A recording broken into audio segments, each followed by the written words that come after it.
On election day, I tried to visit several of the polling stations in West Kingston, but I did not find it practical to attend any of the counting after polling. On the following day, at the recounting, the final count at the Stony Ground School, I had the occasion to take a close look at the ballots, some of them, as they were being counted. I also paid particular attention to the so-called sealing of the ballot boxes in West Kingston. And I want to take a few minutes to speak on this sealing of the ballot boxes. In all previous cases, the sealing of the ballot box was done using a paper material. For the first time, the Office of the Supervisor of Election chose to use a plastic material that is a self-adhesive material as a so-called seal.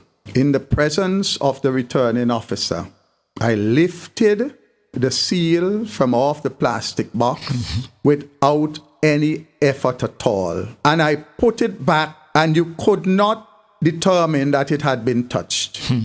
The plastic material didn't crumble, it didn't tear, it didn't do anything. The purpose of a seal is to ensure that if you attempt to remove it, it will fail. True. It will tear, it will rip.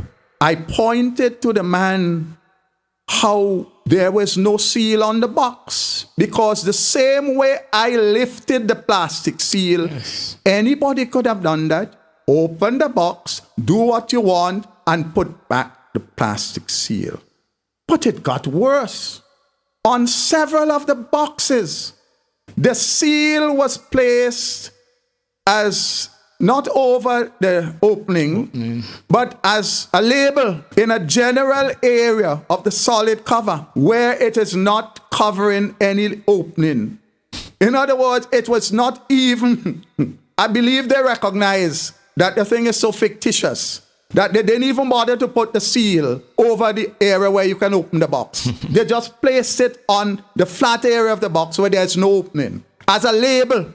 And that happened in several instances. What I am saying to you is what I said to the returning officer, that beyond the shadow of a doubt, in not one single instance in the boxes in West Kingston was there any sealing of the boxes. Not one case.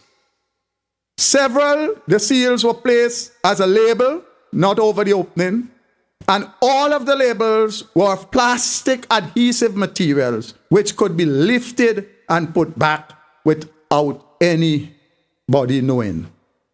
And everybody knows a seal must be such that if you attempt to break it, it will remain broken, not plastic material. True. And I say, never before has this plastic material been used as a seal.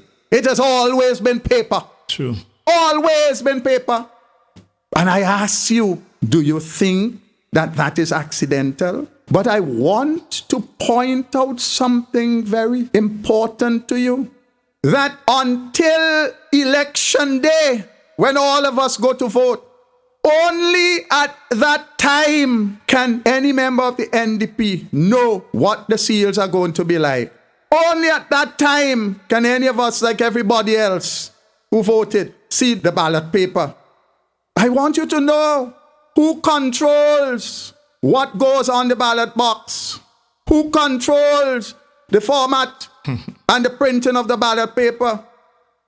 I want you to be aware that that is the prerogative of the supervisor of election. Yes. And that we have no access to that until, like everybody else, on election day. I want you to bear that in mind.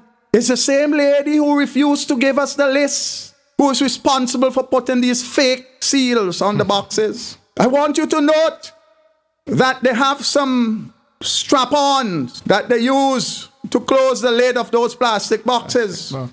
I want you to know who controls the number of those straps. And I want you to ask yourself, what is difficult in cutting some of those straps and replacing them? What independent institution, personal body monitors how many of those straps come in and how many are used? Those straps are available a dime a dozen. I say all of this to point to you that there can be absolutely no assurance that those ballot boxes were ever sealed. And they could never be considered sealed in that method. And again, these are things that are made aware to us after the fact. Yes. These are decisions of the supervisor of election. If I'm wrong, she would tell me, because maybe somebody else did it for her. But I can only imagine, because her office is independent, that those are her decisions. And I hold her personally accountable for those wrongdoings. Those are only a few.